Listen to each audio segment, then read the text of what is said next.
দীপাঞ্জন চক্রবর্তী একটা লেভেল হয়, একটা লিমিট হয়। রাজু ঘোষরা, বিকাশ রঞ্জন, শুভেন্দু অধিকারী, দীপাঞ্জন, ময়ূক সবাইকে সব কাঠগড়ায় তুলে দিয়ে নিজেরা খুব ভালো সাজে, জঙ্গি ধরতে পারে না, শিক্ষকদেরকে পেটায়। আপনার টাইম, আনইন্টারাপ্টেড টাইম, বলুন।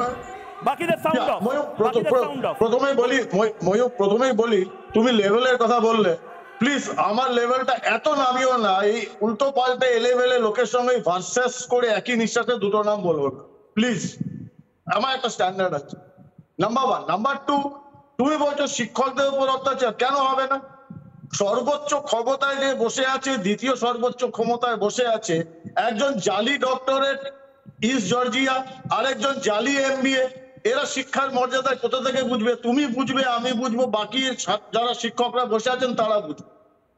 তোমরা তার কেউ জালি ডিগ্রি কিনে আনোনি, জালি MBA, জালি ডক্টরেট, কেলগের ক্যান্টিন, এ সবাই জানে। আর দ্বিতীয়, বাংলার মুখ্যমন্ত্রীর দায়বদ্ধতা বাংলার সেই নির্বাচকদের উপর নেই যারা ওনাকে নির্বাচিত করেছেন। ওনার দায়বদ্ধতা সংবিধানের ওপর নেই, যে সংবিধানের শপথ নিয়ে উনি মুখ্যমন্ত্রী হয়েছেন। ওনার দায়বদ্ধতা সম্ভবত, জানি না, লোকে তো বলে জসিমউদ্দিন রহমানের কাছে আছে। কারণ জসিমউদ্দিন রহমানের উদাত্ত আহ্বানের বিরুদ্ধে একটা কথা বলার সাহস হয়নি। তাহলে উনি যদি প্রশাসনের প্রধান হন, পুলিশের ক্ষমতা আছে যে ওই জঙ্গিদের, জিহাদিদের ওপর হাত, আরে সব তো জসিমউদ্দিন রহমানের সন্তান। এখন জসিমউদ্দিন রহমানের দিদি, ভাইপো, মামা, কাকা, সন্তানেরা, তাদের বিরুদ্ধে কি ব্যবস্থা নেবে পুলিশ? তবে একটা কথা আমি তোমাকে বলি, ব্যক্তিগত না বলেও, এই রিতম দাস নামে একজন সাব ইন্সপেক্টরকে দেখাচ্ছিল যিনি একজন শিক্ষককে লাঠি মেরেছেন ইউনিফর্ম পরে। তোমরা এত ভাইরাল করে দাও যে এই ভদ্রলোক যদি বাজারে সবজি কিনতে যায়, লোকে যেন থুতু দেয় যে এইরকম অফিসারকে আমরা সবজিও বিক্রি করবো না, আমি সবজি বিক্রেতা হতে পারি, আমার সন্তান শিক্ষকদের কাছে যা শিক্ষিত হওয়ার জন্য, তাকে যে লাঠি মারে তাকে আমরা সবজিও বিক্রি করতে দেবো না। আর দ্বিতীয়ত ময়ূর, আমি বলি, আমি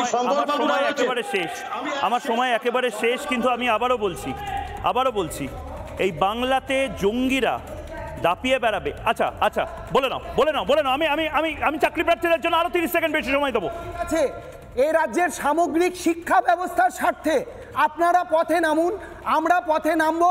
আর একটা কথা জানিয়ে রাখি, কোন রকম প্লিজ আমায় বলতে দিন, আমার একটা আপিল আছে। আমি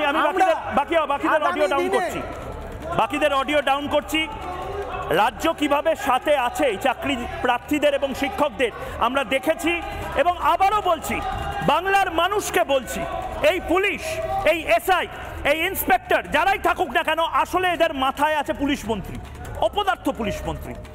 ছোট্ট বিরতি নিচ্ছি, বিরতির পর ফিরে আসছি মানুষের কথা বলতে, সঙ্গে থাকুন।